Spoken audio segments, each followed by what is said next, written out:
Assalamualaikum warahmatullahi wabarakatuh. Yang saya hormati kepada Ibu Prasasti selaku dosen pengampu mata kuliah statistika. Di sini kami akan mempresentasikan dan statistika. Untuk kelompoknya ada Ahmad Habib Rashid, kemudian ada Ahmad Wildan Amirul Mukhtar, saya sendiri, dan Zainal Abidin. Next. Tujuan survei dari final project yang kami buat yaitu untuk mengetahui tingkat dan bakat mengenai mahasiswa atau mahasiswa instan berkecimpung di dalam UKM. Next. Latar belakang dari panel project yang kami buat yaitu untuk memberikan data atau pengetahuan mengenai seberapa sih keaktifan mahasiswa atau mahasiswa jurusan Ampel yang angkatan 2021 dalam mengikuti kegiatan UKM. Dengan mengikuti kegiatan UKM tersebut bisa mengembangkan minat serta bakat yang dimilikinya. Next.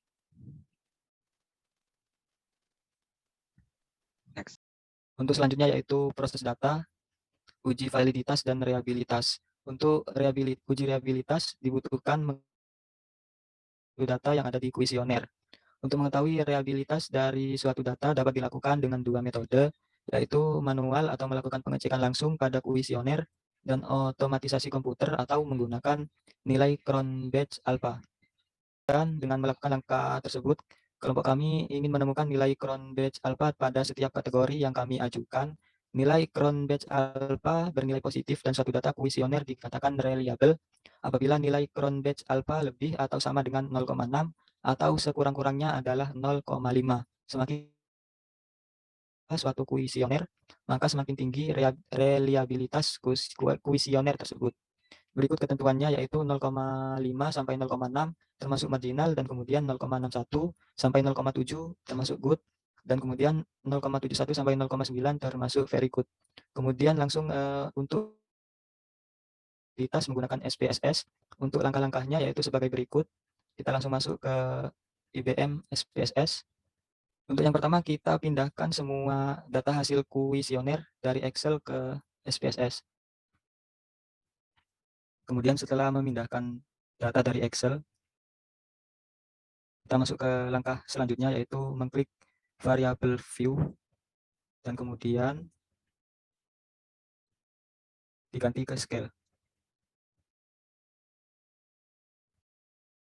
Setelah itu, setelah diganti ke scale semua, kembali lagi ke data view. Kemudian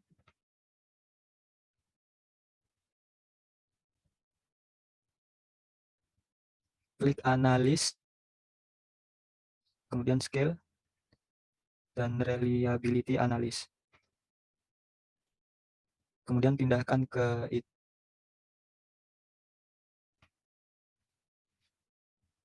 pertanyaan yang negasi tidak diikutkan.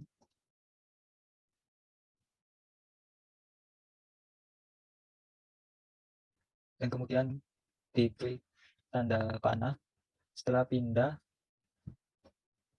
kemudian klik statistik. Kemudian untuk di deskriptif itemnya dicentang, scale if item delete dicentang, dan untuk di inter item correlation dicentang, covariance dicentang. Dan kemudian klik continue.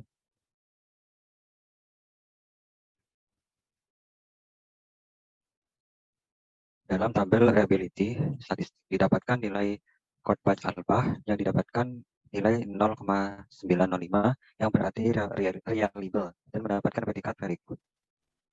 Kemudian untuk menguji validitas, di sini kami menggunakan uji CFA atau Confirmatory Factor Analysis.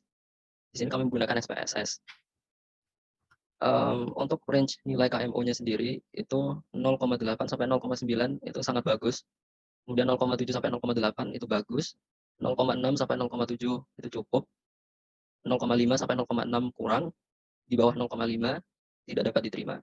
Nah, caranya di SPSS itu klik pada tab Data View, pilih menu Analyze. Kemudian dimension reduction, pilih faktor. Kemudian pindahkan semua item kecuali pernyataan negasi ke kanan.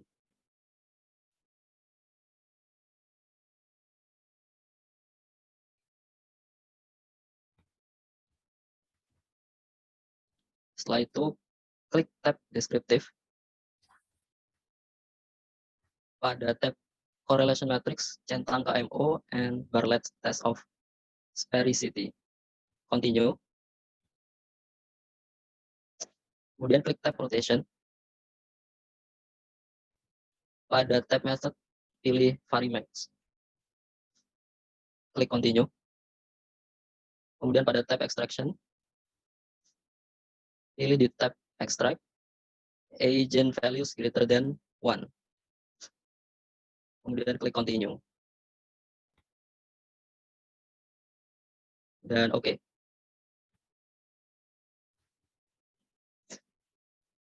Kemudian didapatkan hasil outputnya, itu berupa tabel KMON Bartlett test, communalities, kemudian total variance explained, kemudian komponen matrix, rotated komponen matrix,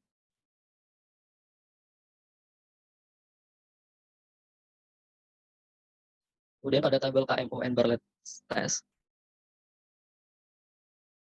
di situ KMO pada tabel di atas itu dikatakan valid.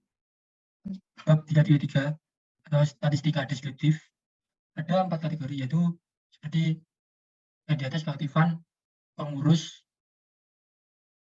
kegiatan, dan kualitas. Nah, ada cara menentukannya dibagi seperti mean, modus, median, standar deviasi, dan varian. Cara menentukannya dalam SPSS sebagai berikut. Buka SPSS-nya.